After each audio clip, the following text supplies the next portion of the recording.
अंडकोश में वो नहीं उसको कहते हैं अनडिसेंडेड टेस्टिस, राइट? तो न जनरली जो न विथ इतना जब बच्चे पेट में माँ के पेट में होते हैं, तो पहले ये एब्डोमेन में होते हैं, बहुत काफ़ी हाई ऊपर होते हैं, just near the kidney level and high above. तो विद इंक्रीजिंग एज जैसे-जैसे ये बढ़ते जाते हैं, वो टेस्टिस धीरे-धीरे माइग्रेट करते करके नीचे आते हैं।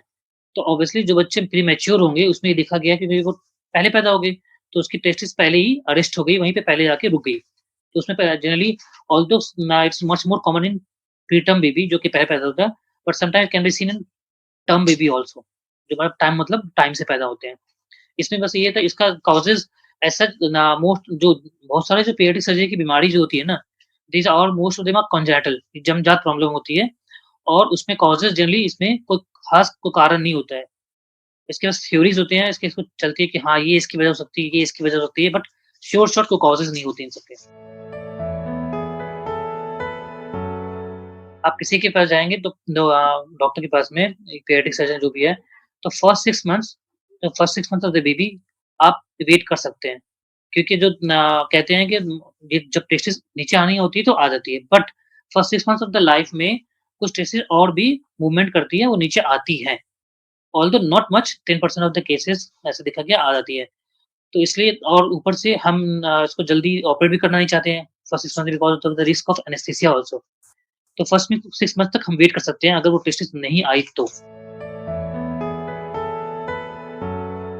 फर्स्ट ऑफ ऑल जो ऊपर वाले ने दिया है 2 कोई चीज़ अगर 2 दी है उसकी वजह है। वो इम्पोर्टेंट है जैसे आँख 2 है, कान 2 है, बट नाक हमारी 1 है, ठीक है? तो जो चीज़ अगर 2 दी गई इसकी कुछ ख़ास वजह है। तो अगर कि उसकी इम्पोर्टेंस हमारी बॉडी के पार्ट्स में बहुत ज़्यादा इम्पोर्टेंट है, ताकि अगर उसको 1 ना भी हो तो 1 से वो काम चला ले। ऑल्दो कुछ इश्यू तो नहीं होगा, अगर टेस्टिस 2 की जगह 1 है, बट हाँ, इसके माँ-बाप को जब बच्चा बड़ा होगा तो खुद ध्यान रखना ज़्यादा होगा कि वो एक टेस्टिस को डिज़र्व मतलब प्रिज़र्व कर रखे, बचाए इसको, कि चोट ना लगे या फिर कुछ ऐसा इंसिडेंट ना हो, टॉर्चर ना हो जाए। तो टेस्टिस किसी वजह से घूम जाती है, तो उसमें अगर मान लीजिए किसी एक की टेस्टिस नहीं है और एक ही की टेस्टिस वो घूम गई है, तो उसमें काफ़ी दिक्कत होगी, फिर उसकी दूसरी टेस्टिस भी खराब हो गई। तो वो थोड़ा-सा मतलब ध्यान रखना पड़ता है, क्योंकि अगर किसी की एक टेस्टिस और दूसरी टेस्टिस भी खराब हो गई तो फिर तो बात ही बेकार हो गई। तो इन शॉर्ट ऐसा कोई दिक्कत नहीं होती है। अब जैसे किसी की 2 किडनी, 1 किडनी किसी ट्यूमर की वजह से निकाल दी गई है, तो he can survive with 1 kidney, no issues. But उसको जो है उस पेशेंट को थोड़ा ज़्यादा केयर करने की ज़रूरत है। जब आपको कोई चीज़ देखेंगे तो वी ऑलवेज़ आप हमेशा ये मानते हैं कि हर चीज़ हमें नॉर्मल मिले। आपको देखेंगे सब बच्चे को 2 टेस्ट हमारे बच्चों को 1 टेस्टिस क्यों है? तो नॉर्मल चाहेंगे, तो ऑब्वियसली ये एक सोशल स्टिग्मा तो बनी जाती है। तो पेरेंट्स के लिए तो obviously they will panic and they will become more apprehensive. I agree with that 100%। But as a pediatric surgeon I can say कि अगर टेस्टिस नहीं है और अगर बच्चा आपका प्री टर्म है या फिर टर्म भी है व्हाटएवर इट इज़, तो आप फर्स्ट 6 मंथ्स में सिर्फ दिखा एक बार आप किसी पीडियाट्रिक सर्जन से दिखा सकते हैं, so that you can be tie up for the surgery if कि अगर वो गोली नीचे नहीं आए तो। बाकी surgery we usually do after 6 months of the baby, so that कि उसको उस क्लास हम प्लान कर सकें। अनडिसेंडेड टेस्टिस जो होती है वो 2 तरह की होती है। एक होती है जिसको कहते हैं पाल्पेबल, एक होती है जिसको कहते हैं नॉन पाल्पेबल। पाल्पेबल का नाम ही ऐसा है कि जिसको हम छुएँ तो हमें फ़ील हो, और एक होती है जो हम छुए जिसको हमें ना मिले, ठीक है? तो अब मैं आपको बताता हूँ, जैसे अब 2 स्क्रोटम है, उसमें दो दोनों में गोली, एक गोली नहीं है। तो पहले आप किसी पेडियाट्रिक सर्जन के पास जाएँगे, he will examine your patients. आपको देखेंगे, आपके बच्चे को देखेंगे। तो जो इंग्वानल कैनाल होता है जस्ट स्क्रोटम से ऊपर जो होती है, इसको कहते हैं इंग्वानल कैनाल कहते हैं, ठीक है? वहाँ पे हम इसको फ़ील करके ऐसे करके देखते हैं कि वेदर हमें कुछ टेस्टिस जैसा स्ट्रक्चर फ़ील हो रहा है या नहीं हो रहा है। क्योंकि दोनों के मैनेजमेंट के पार्ट्स बिल्कुल अलग हैं। जो अगर पैल्पेबल है तो हम अलग ट्रीटमेंट करेंगे और नॉन पैल्पेबल तो हम ट्रीटमेंट अलग करेंगे।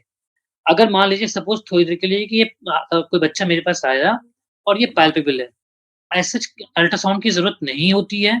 अगर क्लिनिकली कोई पीडियाट्रिक सर्जन ने इसको एग्ज़ामिन कर लिया एंड ही इज़ कॉन्फिडेंट कि इसको पैल्पेबल टेस्टिस है लेकिन थोड़ा ऊपर है, जस्ट ऊपर है और इंग्वानल कैनाल में ही हमें मिल रही है।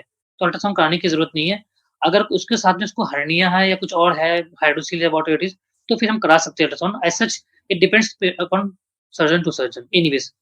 तो अगर वो पाल्पेबल है तो उसमें हम फिर एक बार में श्योर शॉट सर्जरी कर देते हैं।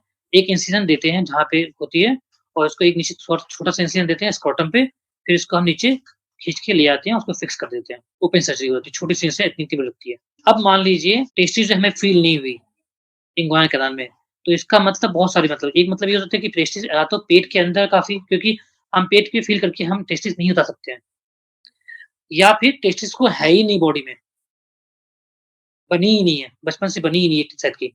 तो उसके लिए क्या होता है, एक तो ये कर सकते हैं कि अगर टेस्टिस फ़ील नहीं हो रहा, तो कहते हैं नॉन पैल्पेबल, तो हम इसको अल्ट्रासाउंड करा लो, ठीक है? अगर उसमें दिख गई तो ठीक है, नहीं दिखी तो we have to go for diagnostic lab मतलब एक छोटा-सा इंजेक्शन लगाएँगे अम्ब्लाइकस के पास में, दूरबीन के थ्रू और वो डालेंगे, फिर हम जो मेनली जो रूट होता है इसका डिसेंट डिसेंट का बोले तो जो रास्ता जिस रूट से वो नीचे आती है टेस्टिस, फ्रॉम एब्डोमेन पार्ट से नीचे आती है, उस रूट को हम देखते हुए नीचे आएँगे कैमरे के थ्रू, दूरबीन के थ्रू, फिर देखेंगे कहाँ पे टेस्टिस है।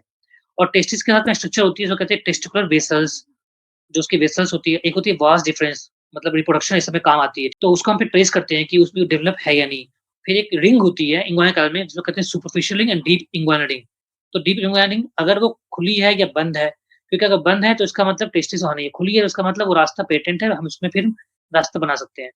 तो अकॉर्डिंग टू दैट क्या फाइंडिंग्स है उसमें, टेस्टिस है या नहीं है नंबर 1 और अगर है तो किस तरह की टेस्टिस साइज़ ठीक है या भी नहीं है, या फिर कितनी दूर है, एक बार में आएगा नहीं आएगा। अब जैसे सपोज़ मैंने डाला दूरबीन और टेस्टिस काफ़ी दूर है, तो मैं इसको एक बार में नहीं करूँगा, 2 बार में करूँगा। एक बार में उसको कहीं ला के फिक्स कर दूँगा, फिर 6 महीने 1 साल बाद फिर दोबारा उसको मैं नीचे लाऊँगा। अगर हमारा टेस्टिस है लेकिन वो स्ट्रक्चर मतलब डिसॉल्व हो गया है, he is not a good food.